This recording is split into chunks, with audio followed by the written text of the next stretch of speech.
ఆ పాడుమల్లె సూది మందుల కంపెనీ మా పల్లెలా పెట్టొద్దు అంటే ఎట్లా పెట్టేందుకు పర్మిషన్ ఇస్తారని ముఖ్యమంత్రి రేవంత్ సార్ ఇలాకాల రైతులు జిల్లా కలెక్టర్ను చుట్టుముట్టి సుడిపెట్టిర్రు. పంచాయతీ పెద్దగానే అయ్యింది.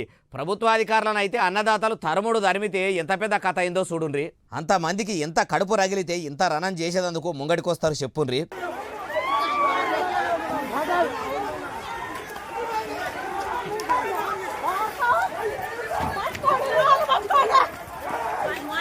అందుకో రగుతు పందుకో ఈ దొంగల దరిమే తందుకు అని వెనకడ ఒక అన్నల పాట ఉండేది. అసొంటి పాటలని పానాలు కూడా లెక్క చేయకుండా గుత్పకట్టెలు అందుకొని ఆ పాడుమల్ల ఫార్మా కంపెనీ పెట్టేదందుకు వచ్చినోళ్లను తరిమేదందుకు సీమల దండు పాముల పని పట్టేదందుకు ఉరుకుతున్నట్టు లేదు.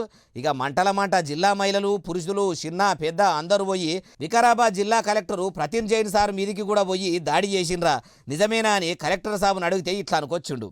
So చూసి అలాగా అవుతుంది. But they are all farmers, our farmers, our people అలాగా దాడి వాడి వర్డ్ మీరు వాడకండి, యూజ్ చేయకండి. వాళ్ళు అడవి బిడ్డలు కాబట్టి పోరాటం చేస్తుర్రు. వాళ్ళు మన రైతులు, మన అన్నదాతలు, వాళ్ళ బాధలు వాళ్ళు చెప్పుకుండ్రు అంతే అంటుండు. ఈ కలెక్టర్ సార్ లెక్కనే అందరు కలెక్టర్లు, ప్రభుత్వ అధికారులు, ముఖ్యంగా పాలకులు ఆలోచించి సామాన్యులకు సపోర్ట్ చేస్తే రైతే రాజు అనే రోజు ఎంత బిరానా అంటే అంత బిరాన వచ్చేటట్టున్నది కదా. ఇట్లా ఎంతమంది ఉంటారు చెప్పుండ్రి అని ప్రతిన్ జైన్ సార్ను అందరు తారీఫ్ చేస్తుండ్రు అంటుర్రు ఈ ముచ్చటిన్నోళ్ళు.